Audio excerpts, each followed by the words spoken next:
Au sein du couple parental, Liliane était l'aînée. Son acte de naissance indiquait province de Tamatave, district de Brickaville.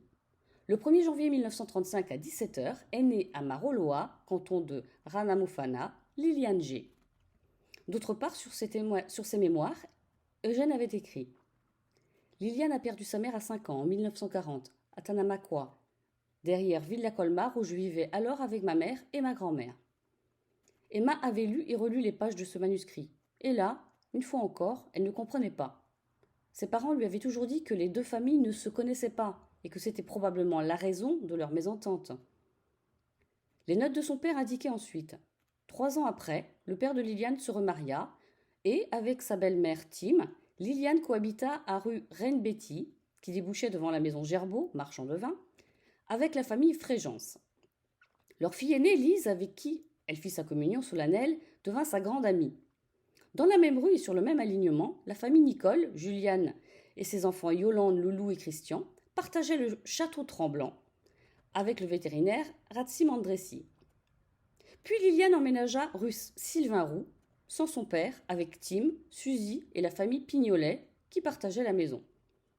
Sur son acte de naissance, Eugène avait appris, vers l'adolescence, qu'il était né à Tamatave le 1er janvier, comme Liliane, de l'année 1937 à 3h30.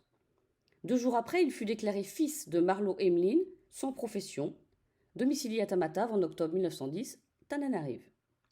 Par Luc-Antoine Christiani, capitaine d'administration du service de santé des troupes coloniales, chevalier de la Légion d'honneur, âgé de 47 ans, en mairie de Tamatave en présence de Paul Ponvienne, administrateur maire de Tamatave, croix de guerre, remplissant des fonctions de l'état civil. Une mention aux marges du document indiquait reconnu le 14 février 1942 à Tamatave par Marlo Emeline, l'officier de l'état civil, signé illisible. Aucune information du géniteur sur les documents officiels. Sa naissance, déclarée 2 jours après par un employé de la mairie, sa mère aurait attendu 5 ans pour le reconnaître. Pourquoi? Qu'attendait-elle?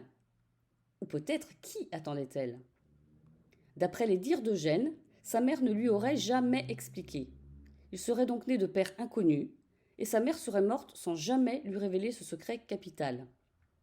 Il se considérait bâtard. C'est ainsi que ses camarades à l'école l'appelaient au cours de son enfance. Il avait toujours confié à ses enfants que c'était sa plus grande souffrance, telle une blessure béante à vif, jamais refermée. Il se disait le premier de sa lignée à avoir travaillé pour vivre. Il aurait commencé à travailler à l'âge de 14 ans afin de payer les dettes de sa mère ruinée. Il avait en outre toujours dit ne pas s'entendre avec son demi-frère Dédé, qui ne lui était d'aucun soutien. Les quelques confidences que son père lui avait faites sur sa grand-mère, hormis sa passion pour l'occultisme, se réduisaient au fait qu'elle cuisinait bien, lui avait permis de bénéficier des meilleurs établissements scolaires, et aussi qu'elle se déplaçait à vélo pour aller récolter, les fins de mois venus, les loyers aux locataires chinois pour la plupart, des dernières villas qui lui restaient. Et pour finir, qu'elle aimait entretenir avec soin son magnifique jardin. A priori, leur relation était compliquée. Eugène décrivait Marlo comme une mère très possessive à son égard, autoritaire, et cherchant inlassablement à régenter sa vie. Les réels conflits seraient apparus avec Liliane, la mère d'Emma. C'était assez dur à entendre, mais il assurait que Marlo ne voulait pas d'une nègre comme belle-fille. Pourtant, Eliane avait la peau beaucoup plus claire que son père, foncé, au type hindou, probablement issu d'une lignée d'Indiens émigrés à La Réunion et Madagascar, comme beaucoup de personnes sur ces 2 îles.